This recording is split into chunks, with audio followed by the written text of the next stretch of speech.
The moving truck had barely rolled into the driveway when the woman carrying the last cardboard box looked straight into my eyes, smiled through tears, and quietly admitted something that shattered everything I thought I had finally buried. She said I had spent years loving the wrong sister, and that if life had been even slightly different, I should have been hers all along. At that moment, every painful memory I had fought to leave behind came crashing back, but nothing prepared me for the truth waiting inside that nearly empty house.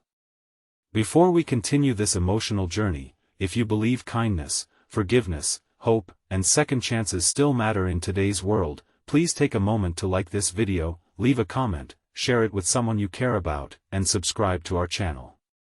Every story we share becomes stronger because of our community, and your support helps these messages reach people who may need them most. Some people believe heartbreak ends the day a relationship does. I used to believe that too. Then I met reality. Reality taught me that endings don't arrive all at once. They come in quiet waves that keep returning whenever you smell an old perfume, pass a familiar restaurant, hear a favorite song playing in a grocery store, or find yourself driving past the neighborhood where you once imagined growing old with someone. My relationship with Marissa had ended almost 2 years earlier, yet pieces of it still followed me into ordinary afternoons without asking permission. Marissa and I had spent 5 years together building dreams that seemed impossible to break. We had talked about buying a small house with a wide front porch, adopting an old rescue dog, planting flowers every spring, and raising children who would grow up believing that love meant showing up every single day. Instead, our future disappeared after months of misunderstandings, career pressures, and emotional distance neither of us knew how to fix. We never betrayed each other. There was no dramatic scandal. We simply stopped understanding one another until silence became easier than conversation. After the breakup, I disappeared into work.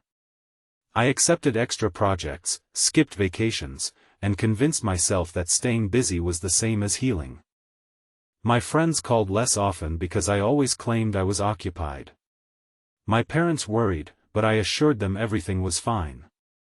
The truth was that I wasn't living. I was merely filling hours.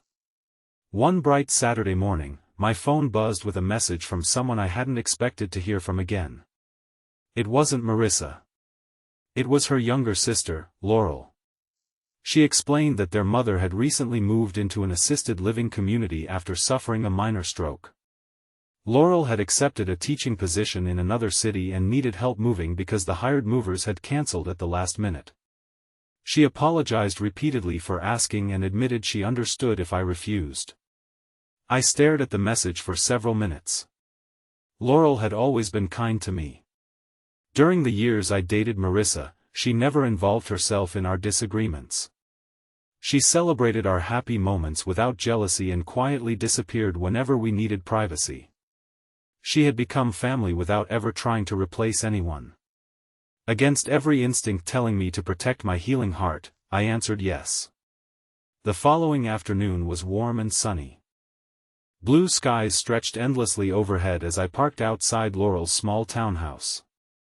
She stood on the porch surrounded by neatly labeled boxes, wearing comfortable jeans, work gloves, and the exhausted smile of someone trying very hard not to fall apart.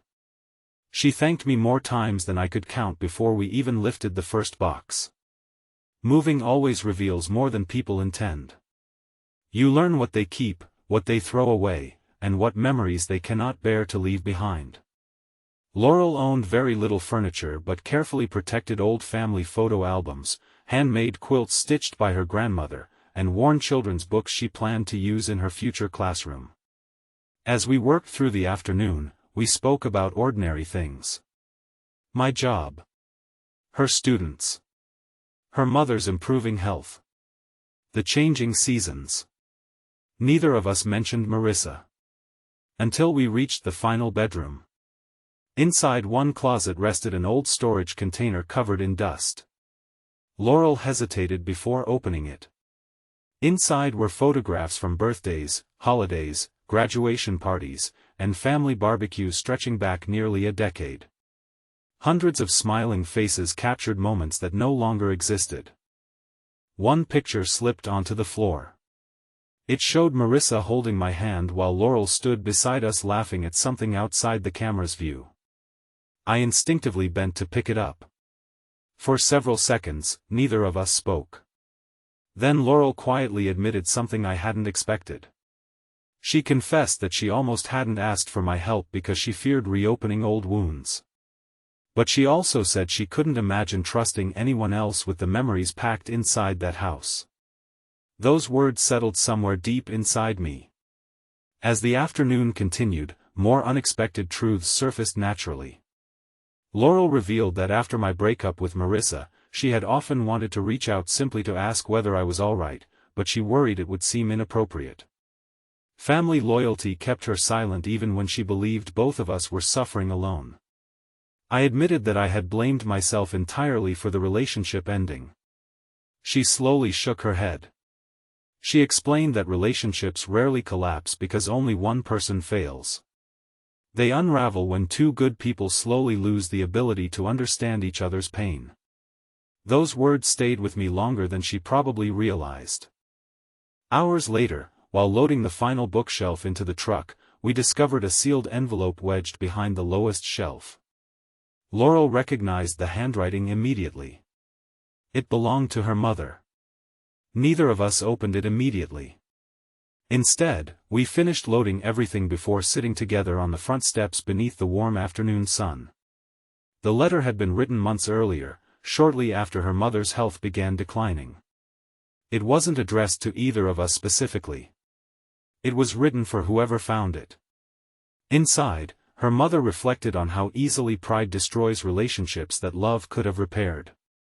She wrote that people often spend years protecting themselves from pain only to realize too late that vulnerability would have saved them.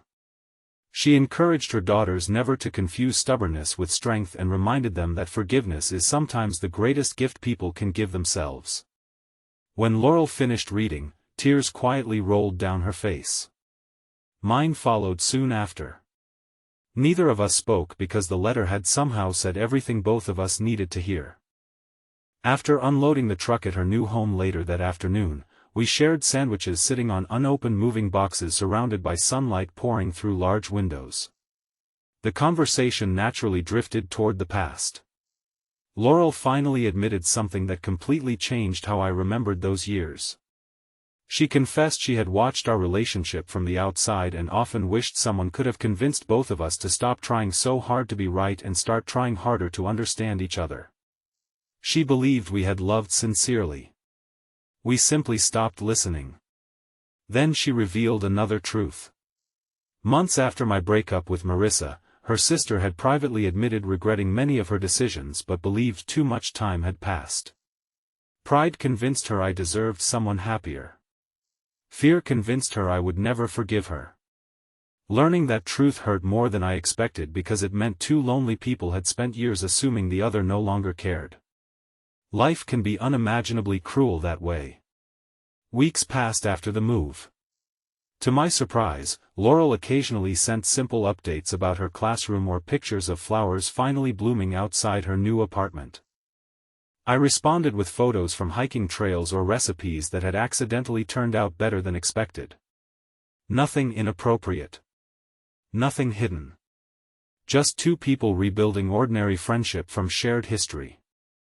Eventually, Laurel invited me to volunteer at her school's weekend community garden project. Children planted vegetables alongside grandparents, teachers, neighbors, and local volunteers. Watching strangers cooperate so naturally reminded me that kindness grows best when people stop keeping score. During lunch, one little girl proudly handed me a sunflower she had planted herself. She said flowers don't care who watered them yesterday. They simply keep growing. Her innocent words echoed inside me for days. Several months later, Laurel called unexpectedly. Not because something was wrong. Because Marissa wanted to meet. I almost declined. Old fears resurfaced instantly. But healing rarely arrives by avoiding difficult conversations. We met at a quiet botanical garden during a bright afternoon surrounded by blooming roses and families enjoying the sunshine. Marissa looked different. Not older. Not happier. Simply more honest. The confidence she once wore like armor had softened into humility. We walked slowly through winding garden paths discussing everything we had spent years avoiding. There were apologies without excuses. Regrets without blame. Memories without bitterness. Neither of us tried rewriting history. Instead, we accepted it.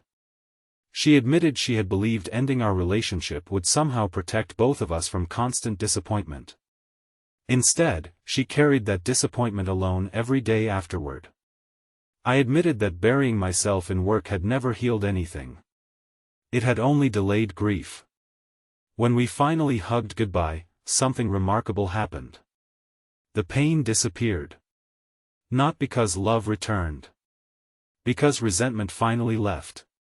Several weeks later, Laurel invited both of us to celebrate her first successful school year. Friends, neighbors, students, and family gathered for a cheerful daytime picnic in the park.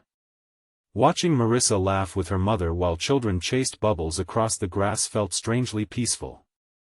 The past no longer demanded punishment. It simply existed. As the afternoon drew to a close, Laurel asked if I could help carry folding chairs back to her car. We walked several yards away from everyone else. Then she stopped. She looked toward her sister smiling beside their mother before turning back toward me. With tears filling her eyes but peace resting across her face, she quietly admitted something she had carried silently for years. She said that watching me love her sister had taught her what genuine kindness looked like. She confessed that if life had followed another path, if hearts chose differently and timing had been kinder, she believed I should have been hers. The words landed gently rather than dramatically. There was no betrayal hidden inside them. Only gratitude for a person who had once become part of her family.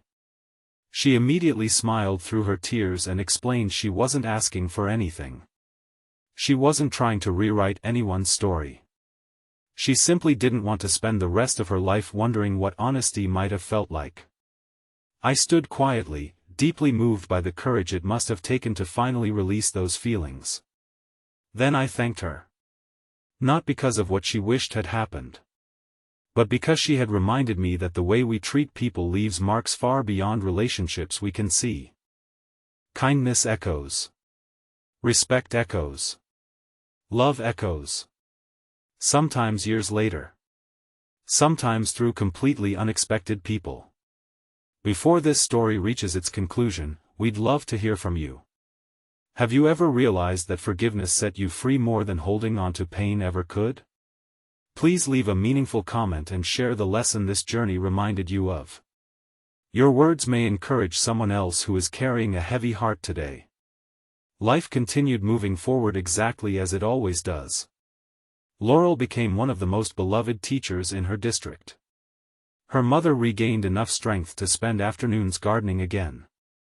Marissa eventually found peace within herself instead of searching for it inside someone else. As for me, I stopped measuring life by what I had lost. Instead, I measured it by what I had learned. Months after helping with that move, I volunteered regularly at community projects, reconnected with old friends, visited my parents more often, and finally allowed myself to believe that happiness wasn't waiting somewhere in my past. It was quietly growing in the choices I made every ordinary day. Sometimes the greatest love story isn't about finding the person who stays forever. Sometimes it's about becoming the kind of person whose kindness continues changing lives long after relationships end. And sometimes all it takes to begin healing is agreeing to help carry one final box on a bright afternoon, never realizing that while moving someone else's memories, you'll finally unpack your own heart. If this story touched your heart, please like this video, leave a meaningful comment, share it with someone who needs hope today, and subscribe to our channel so you never miss another emotional journey. Thank you for being part of our family and our community, where every story reminds us that forgiveness is never weakness, kindness is never wasted, and hope always finds those willing to carry it forward.